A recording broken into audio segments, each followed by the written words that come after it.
탑시 미스터리즈 여행 다큐멘터리에 오신 것을 환영합니다. 여러분이 지금 필라델피아의 켄징턴 애비뉴에 발을 딛고 있다고 상상해 보십시오. 이곳의 아침은 천천히, 무겁게 내쉬는 한숨처럼 시작됩니다. 하늘은 회색 커튼처럼 짙게 내려앉아 있고, 간신히 뚫고 나오는 햇살만이 거리 위에 희미하게 빛을 던집니다. 절망과 도전이 뒤섞인 채로 살아 숨쉬는 듯한 거리입니다. 낡은 벽돌 건물에 기대어 있는 텐트들, 색이 바랜 천이 인도 위의 때와 뒤섞여 있습니다. 작은 불꽃들이 여기저기에서 깜빡이고 가느다란 연기가 하늘 위로 피어오르며 생존의 교향곡처럼 들려옵니다.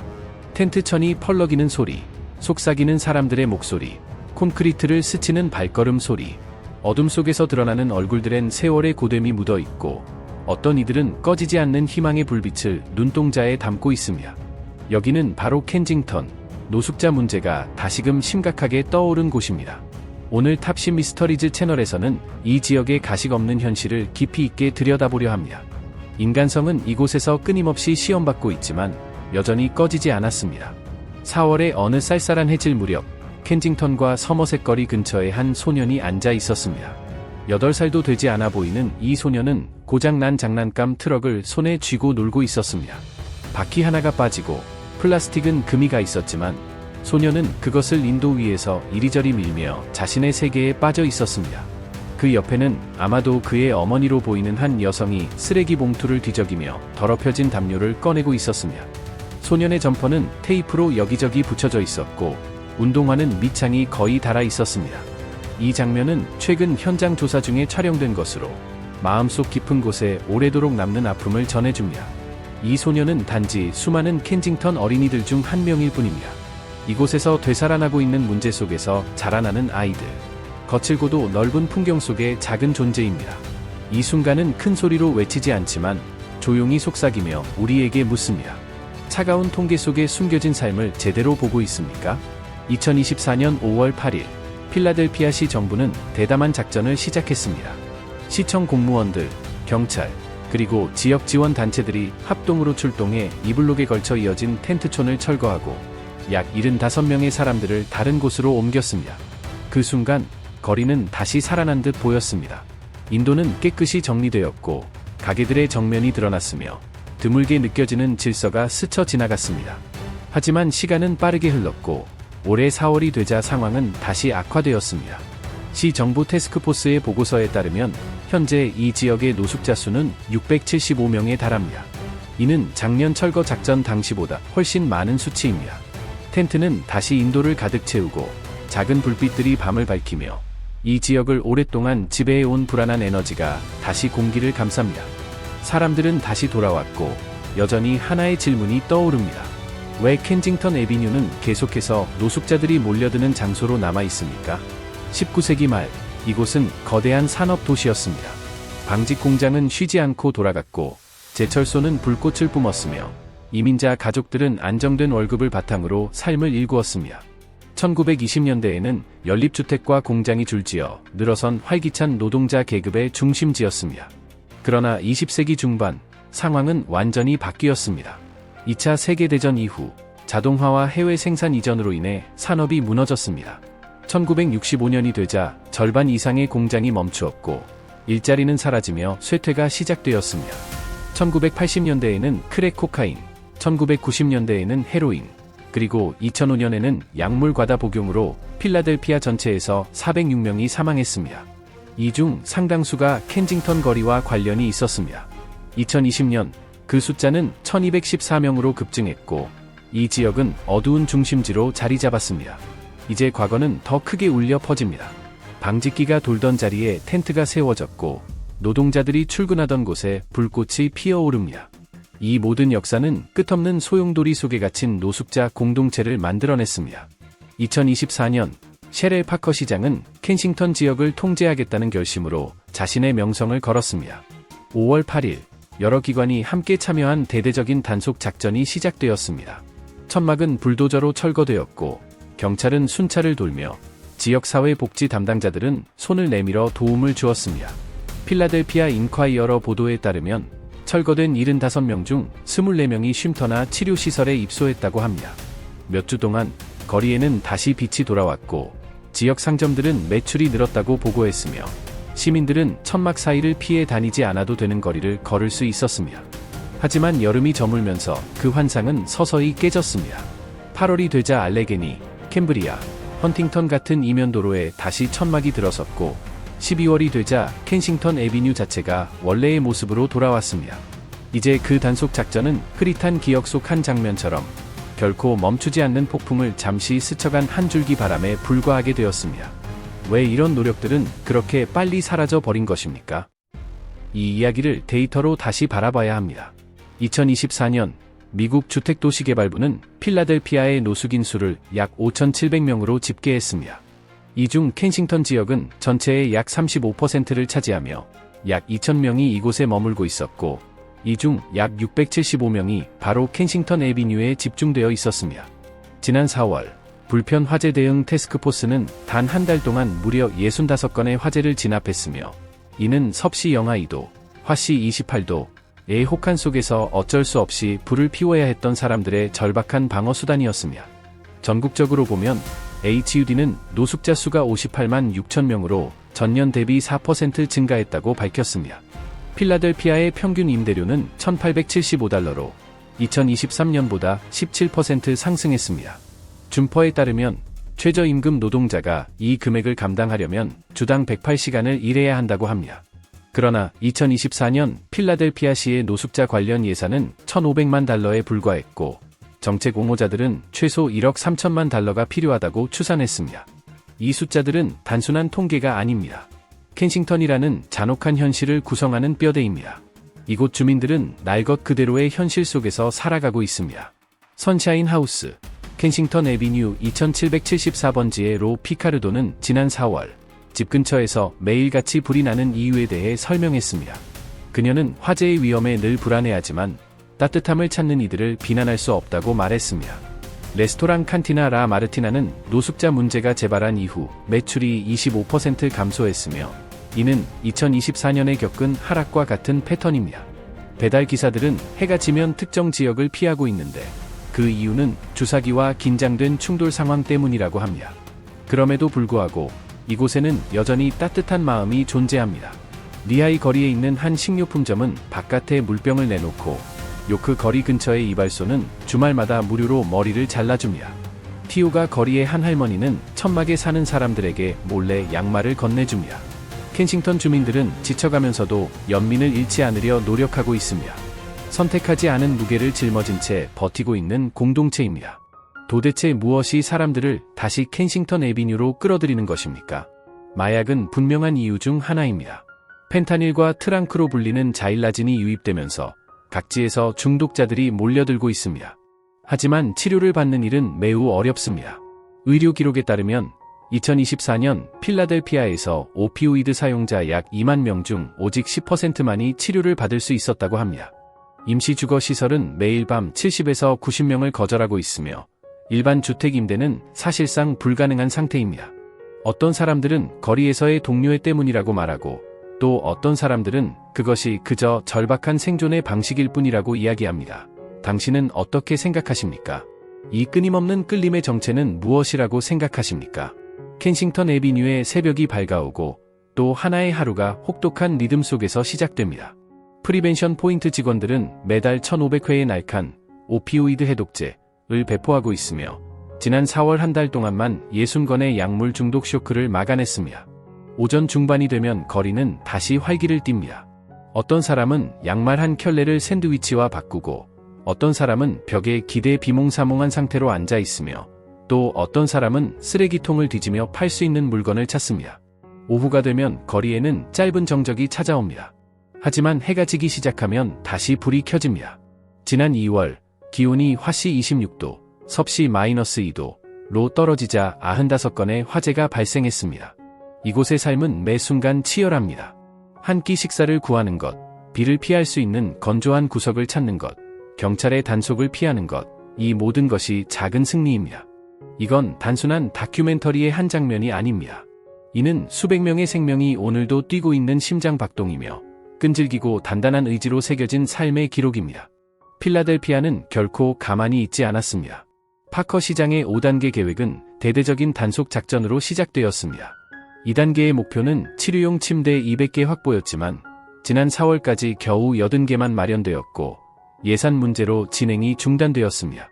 2024년 11월에 출범한 불편 화재 대응 태스크포스는 지금까지 550건이 화재를 진압했으나 그 작업은 마치 시시포스처럼 끝이 없는 반복이었습니다. 몇 블록 떨어진 곳에서는 다시 불이 타오르기 때문입니다.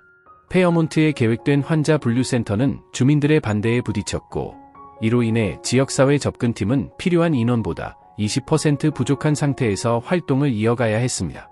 2025년시 예산은 노숙인 지원 서비스 항목을 $1,900만 27% 증액했지만 활동가들은 이 위기를 끝내기 위해서는 $1억 5천만 필요하다고 주장합니다.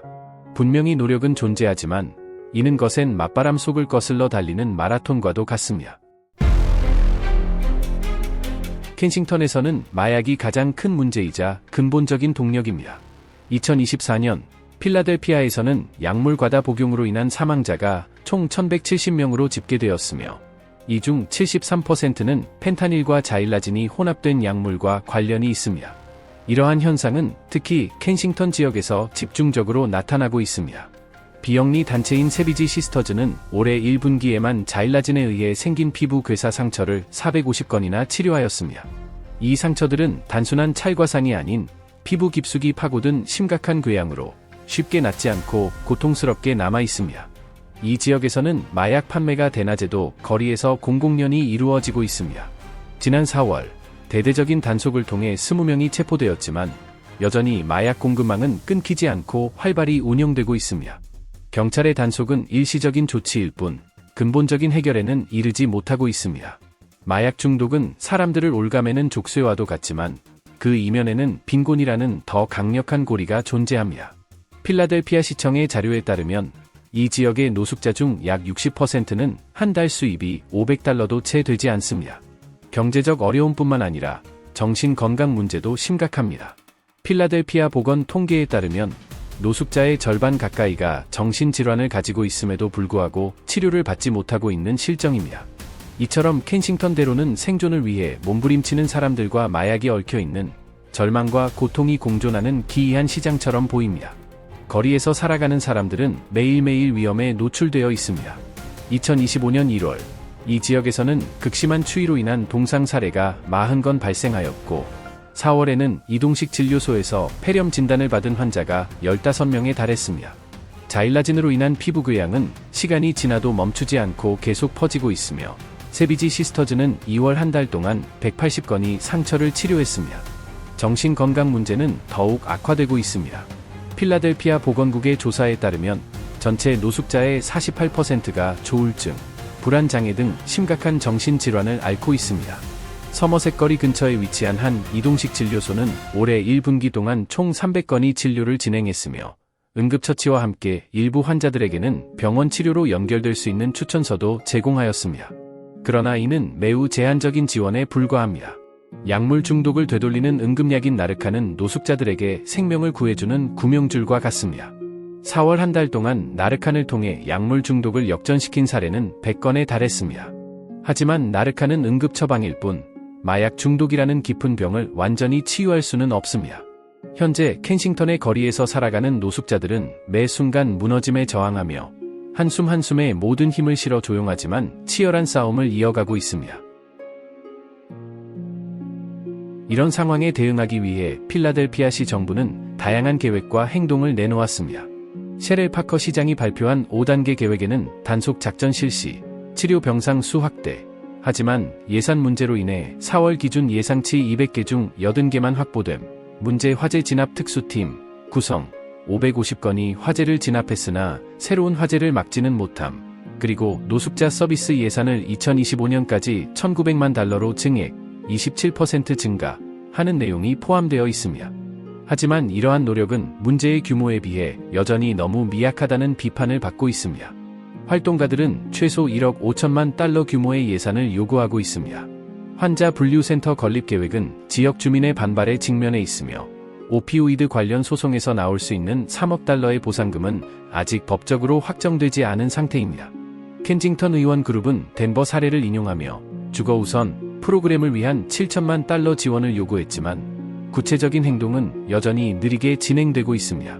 토레스데일 인근의 소형 주택 프로젝트는 4월 기준으로 30명에게 거주지를 제공했으며 최종 목표는 100명입니다.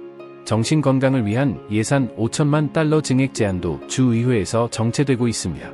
계획은 쌓여가고 있지만 실행은 계속해서 막히고 있는 상황입니다. 이처럼 공공 시스템이 여전히 제한적인 가운데 지역사회와 비영리 단체의 힘이 오히려 희망의 불씨처럼 빛나고 있습니다. 지역 주민들은 더 이상 기다리지 않고 직접 행동하고 있습니다. 제라드 거리에 위치한 한반은 80명의 주민들에게 나르칸 사용법을 교육했고 캠브리아 거리 인근 교회는 500벌의 겨울 코트를 기부했습니다. 메스트바움 학교의 학생들은 4,000달러를 모금해 담요를 구입했고 아라밍고 거리의 식당은 매일 밤 60끼의 식사를 제공하고 있습니다. 튤립 거리의 체육관은 4월 기준 40명의 노숙자에게 샤워 시설을 개방했습니다. 프리벤션 포인트는 나르칸 배포 외에도 다양한 피해 감소 서비스를 제공하고 있으며 세비지 시스터즈는 심각한 상처를 가진 사람들을 헌신적으로 치료하고 있습니다. 프로젝트 홈은 노숙자들이 주거지와 연결될 수 있도록 돕고 있으며 세인트 프랜시스 인은 매일 550끼의 식사를 제공하는 익숙한 쉼터가 되어주고 있습니다. 이러한 노력들은 모두 자비와 책임감에서 비롯된 지속적인 행동이며 비록 정부의 전면적인 해결책을 대신할 수는 없지만 필수적인 지원망을 형성하고 있습니다. 아이들 역시 이 끔찍한 현실 속에서 주요한 피해자 중 하나입니다. 시 통계에 따르면 켄징턴 지역의 노숙자 중 약 18%, 즉 약 120명이 18세 미만의 아동입니다. 맥킬리 학교는 전체 학생의 25%가 불안정한 거주 환경에 놓여 있으며 일부는 지인 집에 얹혀 살거나 텐트에서 생활하고 있다고 보고했습니다. 에메랄드 거리 인근의 한 청소년 센터는 올해 1분기에만 200명의 청소년에게 식사와 학습 지도를 제공했습니다. 이러한 아이들은 깊은 정신적 외상을 겪고 있으며 한 연구에 따르면 40%가 외상 후 스트레스 장애, PTSD 증상을 보이고 있습니다. 이들의 어린 시절은 너무 무거운 짐 아래 짓눌려져 점점 뒤틀리고 있습니다. 이것은 켄징턴 거리의 복귀 뒤에 감춰진 보이지 않는 대가입니다. 노인들 또한 고통을 겪고 있습니다. 시 정부의 자료에 따르면 켄징턴의 노숙자 중 약 10%, 즉 약 70명이 60세 이상의 고령자입니다. 이들은 관절염, 심장질환, 치매 등의 질병으로 고통받고 있으며 2월 한 달 동안만도 20건의 병원 입원이 있었습니다. 월 900달러의 사회보장연금으로는 집세조차 감당할 수 없으며 연금을 받는 경우도 드뭅니다. 노리스 거리 인근의 한 노인센터는 4월 기준 50명에게 따뜻한 공간과 약을 제공했습니다. 이들은 이 도시의 고유한 참전용사들입니다. 누구에게도 환영받지 못한 채 대낮에도 점점 사라져가고 있는 존재들입니다. 그렇다면 켄징턴의 이 잔혹한 악순환을 깨뜨릴 수 있는 해답은 무엇입니까? 더 많은 돈입니까? 더 강력한 법입니까? 아니면 완전히 새로운 접근 방식입니까? 올해 역시 과거를 반복하게 될 것입니까? 아니면 진정한 변화가 가능하겠습니까? 켄징턴 거리에는 현재 약 675명이 거주하고 있으며 이들의 천막과 모닥불은 이 도시와 사회 전체의 양심, 그리고 문제 해결 능력을 강하게 시험하고 있습니다. 이들의 재등장은 그저 돌아온 것이 아니라 잊히지 않으려는 절박한 외침입니다. 하지만 이러한 절망 속에서도 선함의 불씨, 도움의 손길, 그리고 생존에 대한 의지는 여전히 꺼지지 않고 타오르고 있습니다. 켄징턴은 단순히 어려움에 처한 거리가 아닙니다. 그것은 하나의 시험이자 구조 요청이며 근본적이고 지속 가능하며 인간적인 해법을 찾아낼 수 있는 기회입니다. 그 기회를 우리가 잡을 수 있을지는 우리 모두의 행동에 달려 있습니다. 켄싱턴에서 전해지는 이미지와 이야기들은 많은 사람들에게 충격을 주고 마음을 아프게 하며 때로는 아무것도 할 수 없는 무력감까지 느끼게 합니다. 하지만 이런 현실 앞에서 침묵하거나 외면하는 것은 결코 올바른 해답이 아닙니다. 우리가 당장 모든 것을 바꿀 수는 없지만 각자의 자리에서 아주 작은 실천이라도 할 수 있습니다. 우리가 함께 관심을 가지고 행동하면 분명히 변화는 일어납니다. 그러니 켄싱턴의 이야기를 무책임하게 소비하지 말고 신중하고 책임감 있게 공유해 주시기 바랍니다. 홈리스와 중독자에 대한 차별과 편견에 맞서 싸워야 합니다. 그들을 비난하기 전에 왜 그런 상황에 놓이게 되었는지를 먼저 이해하려는 노력이 필요합니다. 그리고 잊지 말아야 할 것은 모든 통계 숫자 뒤에는 이름이 있고 얼굴이 있고 삶의 이야기가 있다는 사실입니다. 그들 또한 우리와 같은 인간이며 존중받고 도와줄 가치가 충분히 있습니다. 켄싱턴에서 벌어지는 이 싸움은 단기간에 끝날 일이 아니며 구조적으로 복잡하고 길게 이어질 문제입니다. 하지만 우리가 함께 한다면 여전히 희망은 존재합니다. 절망 속에서도 우리가 손을 맞잡는다면 조금씩 변화는 시작될 수 있습니다. 켄싱턴을 그저 가슴 아픈 미스터리로 남겨두지 마십시오. 그곳을 진정한 변화가 시작되는 출발점으로 만들어야 합니다. 그리고 그 변화는 바로 우리 모두의 마음과 행동에서 시작된다는 것을 기억해 주시기 바랍니다.